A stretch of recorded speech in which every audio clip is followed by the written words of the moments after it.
Hi! It's not Tuesday, it's Wednesday, because I forgot to read yesterday. Sorry. So, welcome to Miss Tucker Reads on Wednesday. And to make up for forgetting you, I will be reading 2 chapters this week. So, are you ready for chapter 5? Because here we go. Okay, chapter 5, in which they meet a witch. We stayed there where we were for a minute, waiting. Oh, remember, they just came upon the house. The cat led them to the house, so they're waiting at the gate. I don't think either one of us really knew what to do next. A few seconds after the cat vanished, the door opened the rest of the way, and the owner of the house appeared. She wore a very loose black robe with long sleeves and a small pair of glasses with rectangular lenses. She was considerably shorter than I was, though she obviously wasn't a dwarf. She managed to look down her nose at both of us anyway. Standing on the porch helped, I think. "It's about time you got here," she said. "Do you know anything about healing?" Shiera demanded. "Of course I do, or I wouldn't have sent Quiz to get you," said the woman. "Quiz?" "The cat. Do you plan to stand there all day? I certainly can't do anything for you while you're outside." So we went inside. The porch steps didn't creak, neither did the porch, and the hinges of the door didn't squeak at all. I didn't think they would dare. Oh, it sounds like the witch is very intimidating.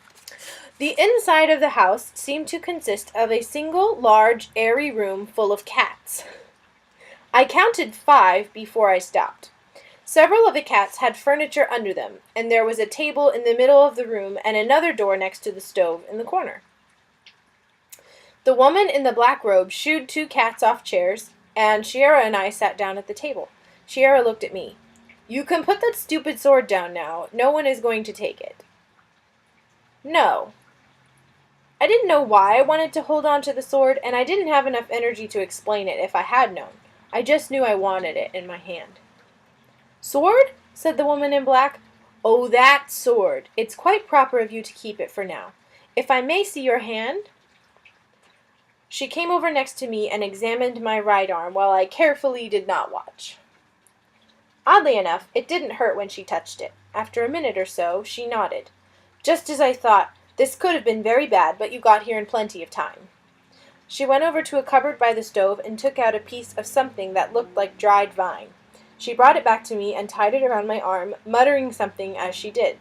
Suddenly, my head wasn't fuzzy anymore. "That should take care of things for the time being," she said, "and in a little while I can take care of the magic. Then we can pack the burns with salve. Would you like some cider while you wait?" I nodded. Shiera frowned. "Can't you do anything right away?" "I have done something," the woman said. She set 3 mugs on the table, all different. "Several things, in fact. I sent Quiz to bring you here, and I have stopped the damage from spreading. I have also made gingerbread, which should finish baking any minute now." "Gingerbread?" Shiera blinked. "Daystar is hurt. Why are you baking gingerbread?" "For you to eat," Morwen said. "Why, were you expecting me to make a house out of it?" "Well, no, but—" "Oh, never mind the gingerbread. How did you know to send a cat out for us? Who are you, anyway?" The woman looked through her glasses. "I know a lot of things. I am a witch. My name is Morwen. And you?" She stopped. The cats looked at us. Cats can look at you in a very piercing way. It's true. "Pleased to meet you," I said. "This is Shiera, and I'm Daystar." "Why do we have to wait?" Shiera asked again. "Mixing magic and cooking is never a good idea," Morwen said. "Don't worry, the gingerbread won't take much longer." She got out a large jug and began pouring the contents into the mugs.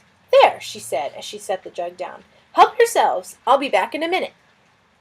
Morwen went over to the second door and opened it. I got a glimpse of a small yard with a square garden, a well, and 2 more cats. Then the door closed with a swish of black robe. I stared at my mug, wondering how I was going to pick it up without putting my sword down.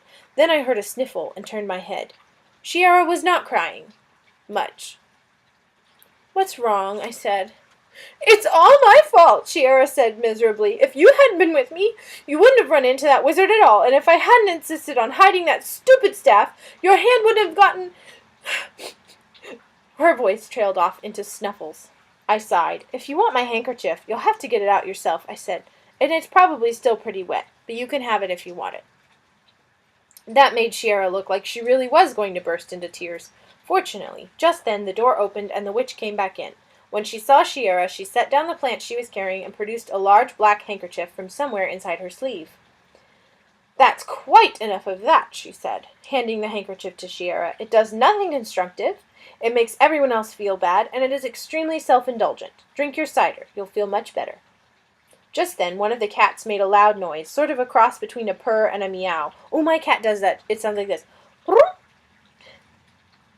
"Good, the gingerbread is done," Morwen said.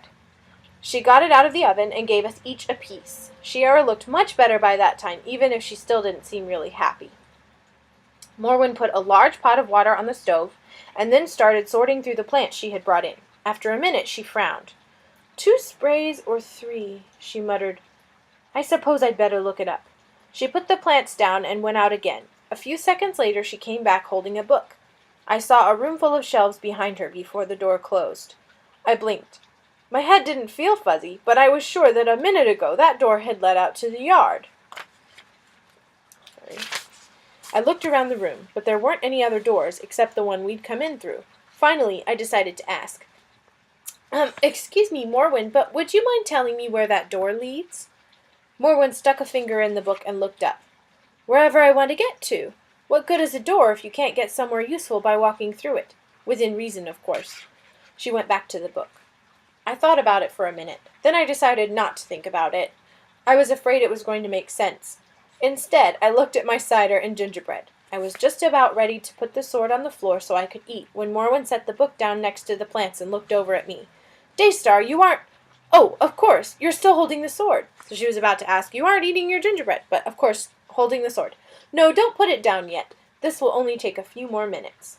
She picked up a handful of plants. "Come over here, please, both of you." We got up and walked over. Morwen had me stand next to the stove, holding the sword across the front of my chest so the tip of it rested on the pot of water. Shiera was behind me with one hand on my right arm just above the vine. It took a while before Morwen was satisfied with our positions, but finally she stepped back. "Very good. Stay just like that until I'm finished, please." She reached inside one of her sleeves and brought out a silver knife. She dipped the knife in the pot of water, then began muttering over the plant she was holding. Immediately, all the cats jumped down onto the floor and formed a half circle around the stove, with Morwen and Shiera and me in the middle. They just sat there with their eyes glowing and only the tips of their tails moving in tiny twitches. Ooh, I wonder if they're helping. Suddenly, there was a sizzling noise from my right. The water was boiling. Morwen gave a shout. Then she held the plants high over her head and said loudly, "By the darkness of stone's heart, by the silence of sea's tears, by the whisper of the sky's breath, by the dawning of the star's flame, do as I will thee." Just as she finished, she threw the plants into the boiling water. A cloud of steam puffed out of the pot, smelling of herbs and magic and gingerbread, and I sneezed. The steam spread out around me and got thicker. It smelled more and more like herbs and magic, and less like gingerbread. My right arm started to ache, and my left arm started to tingle. The ache got stronger, but it stayed where it was, and the tingle spread. In another second or two, I was tingling all over, except for the arm that was aching. By now, the steam was so thick I couldn't see anything, but I could still feel Shiera's hand and the vine that Morwen had tied around my arm. For what seemed like a long time, nothing else happened. Then one of the cats yowled. I saw Morwen's hand, the one holding the silver knife, come out of the mist. "In the king's name," Morwen's voice said, and the knife cut the vine from my arm and pulled away. My sword flashed once, very brightly. Most of the steam settled on my right arm and turned black. The ache started to creep upward, and something that felt like lightning or wind ran up my left arm and down my right one. I heard Shiera gasp. The black steam stuff dropped off my arm into a slimy blob on the floor. Ew. My right arm stopped hurting, and my other arm stopped tingling, and everything felt normal again. I let my breath out and looked around. Morwen was looking in my direction with an expression of extreme distaste. "That," she said, "was an exceptionally nasty wizard. He deserves what's coming to him." "What's coming to him?" Shiera asked hopefully. "I don't know, but he certainly deserves it," Morwen said. "Anyone who would keep a spell like that and a staff." She shook her head and looked down. "I do hope it doesn't disagree with the cats." I followed her gaze. The cats had formed a small mob and were playing with something I'd rather not describe in detail. I looked up again very quickly and took a step backward. I bumped into Shiera and remembered that Morwen had said not to move until she was finished. "I'm sorry," I said to both of them. "It's quite all right. You can sit down again now," Morwen said, "and if you don't want to put your sword in your sheath, you can lean it against the wall. You won't need it for the time being." I followed Morwen's instructions and sat down at the table again. I didn't realize until I reached for the gingerbread that although my right hand felt better, it didn't look any better. I didn't have time to worry about it, though, because Morwen was already standing by my chair with some oily-looking salve and bandages. She worked on my hand, while I ate gingerbread and cider left-handed. We finished about the same time, and I thanked her. He's a very polite person. "You're welcome," Morwen said. "Now, perhaps you would explain how you got into such an uncomfortable situation. I have a general idea, but I would appreciate a few details." I told her about the wizard and the elf, and then Shiera explained how the staff had exploded. "Of course the staff exploded," Morwen said severely. "That sword doesn't like wizard staffs. Next time, make sure it's sheathed before you touch one." "I knew it," Shiera said angrily. "That elf was trying to get Daystar hurt." "Not necessarily," Morwen said. "He may simply have been trying to make sure the wizard found you again. If you'd taken the pieces of the staff with you, the wizard would have had no trouble locating you once he got himself back together, because the first thing he'd do would be to look for his staff." "If that elf wanted the wizard after us, why'd he get rid of the wizard in the first place?" Shiera objected. "I doubt that he did," Morwen said calmly. "It's more the sort of thing the sword does. I wouldn't depend on it in the future, though, particularly since you haven't learned to use it properly." I wanted to ask more questions about the sword, but I was pretty sure Morwen wouldn't answer them. "What if the wizard couldn't find his staff when he came back?" I asked instead. "Wizards always know where their staffs are, and it's almost impossible to keep wizards away from their staffs for any length of time. One can slow them down a bit by putting the staff somewhere hard to get at, but they usually manage in the end." "That's why Mother hid Antarel's staff," I said. "I shouldn't wonder," Morwen murmured. "Now, I strongly suggest that you rest for a while, Daystar, and while you're doing so, I will talk with Shiera in the library." Uh-oh. She stood up and nodded to me. Shiera frowned and opened her mouth to say something. Then she looked at me and seemed to change her mind. "All right," she said. Morwen went to the door, followed by Shiera and most of the cats. It was the room of books again.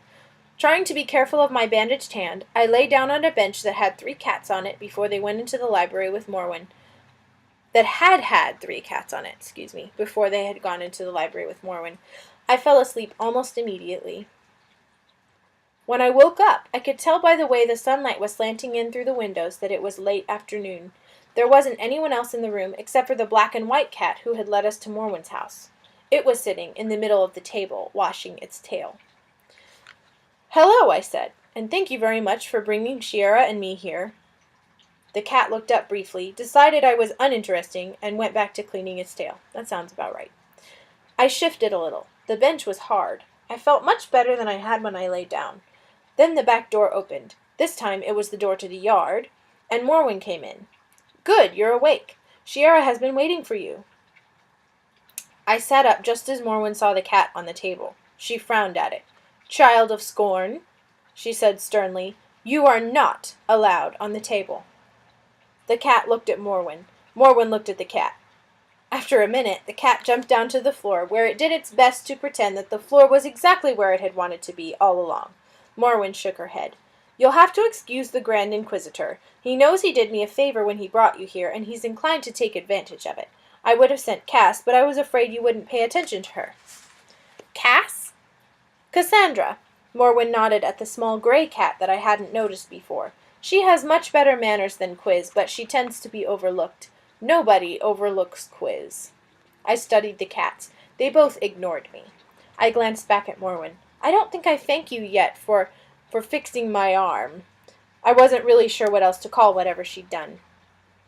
"Yes, you have," Morwen said, "and if you insist on repeating yourself, you'd better wait until you take the bandages off tomorrow. Time enough for thanks if it's healed properly. Not that I have any doubts, mind, but it's always better to be sure." "All right," I said. "Did you say Shiera was waiting for me?" Morwen went over to the stove. "Yes, I did. She's out by the garden," she said over her shoulder. She reached up and lifted a large kettle down from a hook on the wall. "Thank you," I said. I got up and opened the back door. There was a room on the other side, with a bed and a large bookshelf and, of course, a cat. I shut the door and tried again. This time I got the library. Morwen had more books than anyone I'd ever heard of. I shut the door and looked back at Morwen. "How do I get out into the garden?" I said. "Through the door," Morwen said without turning. "Just be firm. Sometimes it's a little contrary with strangers, but that won't last long." I turned back, wondering how to be firm with a door. I opened it again. Still the library. I closed it, wondering how long it would take me to get to the garden. I didn't really want to spend the rest of the afternoon opening and shutting Morwen's door, but what else could I do? I sighed and opened the door again. This time it worked. The door opened onto 3 steps going down into the yard. I went through quickly before the door could change its mind. Shiera was sitting on a stone bench by the corner of the house. She looked a lot happier than she had earlier, but all she would say is that she'd been talking to Morwen. "She's been showing me some things," Shiera said, "and she's going to give me a kitten." "That's nice," I said. Actually, I wasn't sure it would be a very good idea to have a pet with us while we wandered around the enchanted forest. On the other hand, if it was one of Morwen's cats, it could probably take care of itself. Shiera and I sat and talked for the rest of the afternoon. I discovered that somehow she and Morwen had decided we would be spending the night here. Shiera was very pleased about it. Evidently, Morwen had promised to show her some interesting magic. I wasn't sure we should stay, even though I liked Morwen. After all, neither of us had ever met her before. I had to admit, though, that it sounded a lot better than sleeping out in the open. We were still discussing it when one of the cats came to bring us in to dinner. And that is the end of chapter 5. But, lucky you, we're going to read chapter 6. So here we go. Chapter 6, in which Daystar makes a mistake.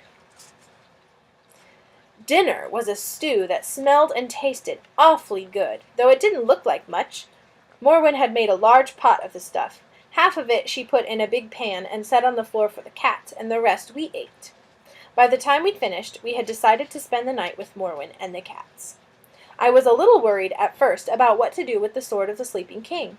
I didn't want to leave it leaning up against Morwen's wall all night. Finally, I decided to keep it with me. It wasn't that I didn't trust Morwen, but Mother had given the sword to me, and it was my responsibility. Once that was settled, I started wondering where Shiera and I were going to sleep. I shouldn't have worried. Morwen had several extra bedrooms behind her magic door, and she simply put each of us in one of them. By that time, I was starting to wonder how many rooms she had in her house, and where she kept them all when they weren't needed. That isn't the sort of question you ask people in the Enchanted Forest, though, so I didn't. Besides, I was tired again. As soon as Morwen showed me to my room, I stuck the sword under the bed and went to sleep. I was pretty sure the sword would be safe there. I was right, too. When I woke up in the morning, a cat was asleep on top of it. After breakfast, Morwen took the bandages off my hand. The burns were gone, and it felt fine, but she examined it carefully anyway. When she was finished with my hand, she helped me get my sword belt on. The sheath was dry, so I put the sword back in it. While I was doing that, Morwen produced a couple of bundles and a small black kitten with one white paw. She gave Shiera the kitten and one bundle and turned to me. Sorry, I got thirsty. "This is for you," she said, handing me the other bundle. "It should make your travels a little easier. Now come outside." She opened the front door and went out onto the porch. I let Shiera leave next and started to follow her, but one of the cats darted in front of me and I nearly tripped. I had to grab the door frame to keep my balance. "Watch out," Shiera said. Then, "Daystar, what's the matter?" I almost didn't hear her. I was staring down at my sword.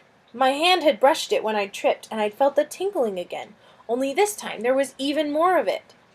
I reached over and took the hilt in my right hand. The rumbling tingle hadn't changed, but the buzzing tingle and the purring tingle were considerably stronger than they had been, and they'd been joined by a brisk vibration I hadn't felt before.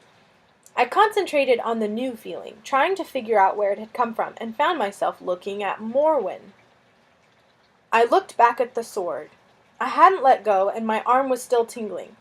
I tried to pick out one of the other vibrations. Suddenly, I was feeling mostly the purring tingle and looking out into the woods. I blinked and tried again. This time I got the buzz, and I was staring at Shiera. Suddenly, I understood. "It's magic!" I said. "Of course it's magic," Shiera said. "Honestly, Daystar." "No, I mean that's what it does," I said. "The sword of the Sleeping King finds magic." "Among other things," Morwen said in a satisfied voice. Finds magic? Shiera said skeptically. That's what the tingling is, I said. I was completely sure of myself, though I didn't know why. Different tingles mean different kinds of magic, and the tingles get stronger when the sword gets closer to the magic. I looked at Shiera. No wonder it gave me such a jolt when we both touched it at the same time. Shiera had been reaching for the hilt, but she pulled her hand back hastily. If the sword finds magic, how come I couldn't feel anything until you touched it? And if the tingles are the way it finds things, why can't you feel them all the time? I don't know, I said. The tingling was fading again, the same way it had when I held onto the sword before, so I let go of the hilt. Morwen considered me through her glasses. I couldn't tell what she was thinking from her expression. Finally, she nodded very slightly. I see. There is considerably more to you than I had expected, Daystar, she said in a thoughtful tone. I was still trying to figure out what that statement meant when Morwen turned away and said briskly, However, it is time for you to be going. You see those 2 trees? Walk straight between them and keep on until you get to a stream. Then follow the stream northward. You'll get to something eventually, and you should be able to figure out what to do from there. My eyes turned in the direction Morwen was pointing. It was the same way I'd been looking when I'd been concentrating on the purring tingle from the sword. I looked back at Morwen. Exactly, Morwen said. What? Said Shiera. Let's go, I said. I was feeling a little unsettled by the whole thing, and I didn't want to talk about it any more. Shiera scowled, but she didn't insist on an explanation. We said goodbye and thank you to Morwen and started walking towards the trees. Shiera carried the kitten for a while, but pretty soon the kitten decided it wanted to walk. We slowed down a lot after that, until the kitten got tired enough to let Shiera pick it up again without scratching her. Shiera and I spent most of the walk talking. I hadn't realized how little she knew about the enchanted forest, and I wound up telling her lots of things. Like about being polite to people, and why you shouldn't promise things without knowing what they are first. Morwen hadn't told us how far away the stream was, and eventually I started wondering how much longer it would take us to find it. I was also curious about where we were going. Right about then, I noticed that the trees we were walking past were larger than the ones I'd seen the previous day. At least, I thought they were larger. I studied them as we walked, trying to decide whether it was my imagination or whether they really were larger. I was just getting ready to mention this to Shiera when I heard a cough. I stopped and looked around. Ahem! Said a voice. This time I located the speaker. It was the little gold lizard, Suz. He was sitting on a branch at just about eye level, watching me. Oh, hello, Suz, I said. Shiera looked around. I nodded toward the lizard and said, Shiera, this is Suz. You remember, I told you about him. Suz, this is my friend Shiera. The lizard ignored the introduction and continued staring at me. Why? He demanded in an aggrieved tone. That means, like, offended. Didn't you tell me Cimmerine was your mother? You didn't ask, I said. Suz looked at me reproachfully. It would have saved me a great deal of trouble if you'd mentioned it. I'm sorry, I said. I didn't know it mattered. You didn't? Suz ran down the branch and peered at me. No, you really didn't. How amazing! I can't understand how it happened. What are you talking about? Shiera said. The lizard appeared to see her for the first time. He leaned outward in Shiera's direction, and I thought he was going to fall off, until I saw his tail was wrapped tightly around a sturdy twig on the far side of the branch. You've brought someone with you? Dear me, this will never do. Who is this?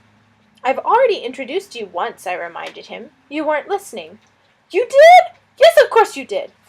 How perfectly dreadful. Suz ran around the branch very fast, and for a minute I was afraid he was going to try to stand on his tail. If he did, I was sure he'd fall off, because the branch wasn't very wide.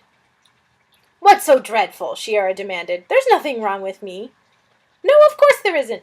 Oh dear, Kazal will be terribly unhappy about this. Who is Kazal? I asked. Suz looked at me in astonishment. You don't know? No, you don't. I haven't told you yet. Kazal is who you're going to see. He cocked his head to one side, as if that explained everything. Why should I want to see Kazal? I asked, and why would he care about me or Shiera or anything? She, Suz said. And of course you want to see her. You have the sword of the Sleeping King, don't you? I'm afraid she'll be dreadfully upset if you bring someone with you, though. Well, I'm not going to leave Shiera alone in the middle of the enchanted forest, I said firmly. No, you couldn't possibly do that, the lizard agreed. That wouldn't be right at all. Dear me, whatever are we going to do? You don't have to worry about me, Shiera said indignantly. I'm a fire witch. I can take care of myself. You are? Suz turned his head and looked at Shiera so intently that his eyes crossed. You really are! Ooh, that hurts. You really are! How convenient! Everything's quite all right then. Kazal won't mind a fire wish at all. Who, I said very slowly and carefully, is Kazal? The lizard stared thoughtfully at me for a long time.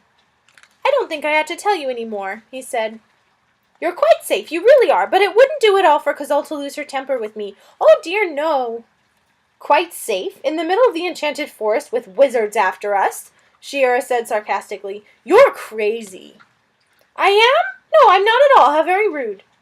He turned his back, looking extremely offended. Shiera stared at him. As I said, an offended wizard is an interesting sight. I sighed. Shiera looked at me. I just stood there. After a minute, she looked down. Well, it is dangerous to be out here, even if you do have that stupid sword, she said defensively. What's wrong with saying so? It wasn't very polite, I said, and you promised you'd try. Shiera glanced up at me and then sighed. Oh, all right. I'm sorry, Suz. The lizard twisted his head around. You are? He ran around the branch again and peered at her upside down from underneath the limb. No, you're not at all. How disappointing. I accept. He ran back on the top of the branch. Accept? Shiera said. Your apology, the lizard said with dignity. A dignified lizard looks even odder than an offended one. Oh. Shiera looked at Suz doubtfully. If you won't tell us who Kazal is, will you at least tell us how to find her? I asked hastily. I didn't want Shiera to say anything that would offend Suz again, and she looked like she was going to. Besides, I was curious. You won't have any trouble, the lizard assured me. Just head for the castle. Kazal will... He broke off in mid-sentence, staring at the kitten Shiera was holding. What is that? He said disapprovingly. A kitten, Shiera said. What does it look like? You're sure it's under control? Suz seemed a little nervous. I looked at the kitten. It was watching Suz with a great deal of interest. What do you mean under control? Shiera said. She's a perfectly well-behaved kitten. Morwen wouldn't have given her to me if she wasn't. Cats are not... Did you say Morwen? Suz peered at Shiera. Yes, I said Morwen. Can't you finish a sentence? Suz ignored her. You've been to see Morwen? I didn't know that. Oh, dear me, I must be dreadfully behind. Why, all sorts of things could be happening that I don't know about. How perfectly dreadful. I must really get back to work at once. Oh, yes, indeed I must. The lizard ran down the branch and disappeared behind the tree trunk. Wait a minute, I said. I ducked around the back of the tree, but Suz was nowhere in sight. I shook my head and went back to where Shiera was standing. He's gone again, I said, and he still hasn't told me what castle he's talking about. So what? Nobody else has told us anything either. Shiera glared at the branch where Suz had been sitting. I don't think he's very polite. He didn't even say goodbye. He keeps going off like that, I said. I think that's just how he is. Well, I can't say I'm sorry he's left, Shiera said. Come on, let's find that stream Morwen was talking about. I'm thirsty. We started walking again. Shiera put the kitten down, and we took turns keeping an eye on her. She had a marvelous time jumping on leaves and attacking bushes while Shiera and I talked about what Shiera was going to name her. Finally, she decided on Night Witch. I didn't think it was a very good name, but Shiera liked it, so I didn't say anything. That's part of being polite, isn't it? Yeah. By the time we found the stream, Shiera and I were tired and hungry as well as thirsty, so we stopped. We each took a drink, and then we sat down and opened the bundles Morwen had given us. Just as I had expected, there were packets of food right on top. Meat pies and apples and gingerbread. Shiera and I each ate some, and we gave one of the meat pies to Night Witch. There was a little left over, so we wrapped it up and put it back in my bundle before we started off down the stream. We stayed as close to the bank as we could. It's easy to get lost in the enchanted forest, especially if you don't really know where you're going. If we got out of sight of the stream, we might never find it again. In a couple of places, the trees grew in thick clumps right up to the water's edge, and we had to choose between wading and going around. I didn't like the dark look of the forest near the tree clumps, and the water was only ankle deep, so we waded. Night Witch did not approve. The forest got darker as we went along. I was sure now that the trees were bigger, and they were certainly closer together, even when they weren't growing in tight clumps. We spent more and more time in the stream, but the water wasn't very cold, and the pebbles on the bottom were smooth, so it wasn't particularly unpleasant. Even so, I was glad when the woods started to open up again. Then I saw the clearing a little ahead of us. A minute later, I saw the person sitting in it. She was a princess. She had to be. Her hair was long and golden and not tangled at all, and her eyes were very blue, and her skin was very white, and she was very, very beautiful. One dainty foot was peeping out from under her blue silk gown. Her hands were folded in her lap, and she was looking at them with a sad expression. Shiera poked me.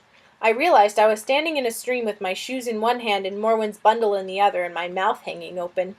I swallowed and waded over to the bank.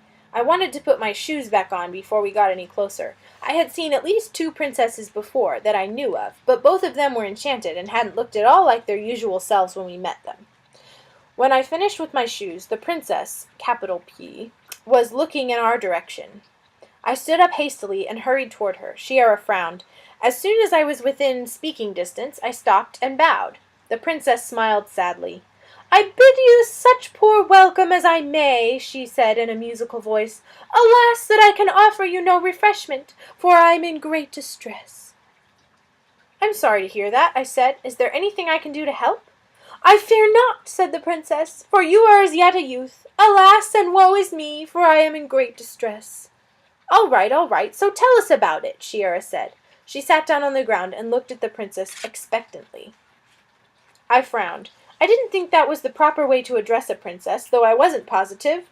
Mother had taught me a lot more about dragons than she had about princesses. "You are kind to inquire my sad tale," said the princess. "It is not long to tell. My father was a king, much beloved of his people, much beloved of his people, and I his only daughter. Being lonely after my mother's death, my father remarried to a woman comely but proud." That means not very attractive. "Comely but proud, and under her influence have I suffered these 7 years. And now the king my father is dead, and my stepmother hath cast me out, to wander alone and friendless through the world. Alas, for I am in great distress." "We know, you said that before," Shiera said. "Why didn't you throw her out when your father died? It would have saved you a lot of trouble." The princess's blue eyes filled with tears, and she bowed her head. "'Twas not within my power to work harm against her, alas! And now I seek some prince or hero who will take pity on my destitute state, and return me to my proper place. Woe is me, that I should be without help in such distress." "Sounds like a lousy excuse to me," Shiera muttered under her breath. Fortunately, the princess didn't hear her. "I'm afraid we can't help you get your kingdom back," I said. "I'm very sorry. But if there's any other service I can do for you, I'd be happy to try." "Daystar!" Shiera's voice was horrified, and suddenly I realized what I'd said. I swallowed. At least I'd only promised to try. "There is one thing," the princess said. She raised her head, and her eyes were very bright. I went cold. The princess smiled sweetly. "Give me your sword," she said sweetly. Dun, dun, dun. That's the end of chapter 6. Chapter 7 is entitled "In Which There is a Good Deal of Discussion." So tune in next Tuesday, I promise, for chapter 7. And have a wonderful evening or morning or afternoon or whatever it is where you are, and keep reading. Hey, if you want to check out the book from the library and read along with me, that would be a really great idea. Or if you want to read ahead, that's a great idea too. Or if you just want to listen, that's also a great idea. But I know that this book is in a lot of the public libraries, and at our school library it will be getting here, I think, next winter. She's ordered it, so it's coming. So that would be a really, really great idea. Anyway, I hope you tune back next week, and I'll see you later. Bye!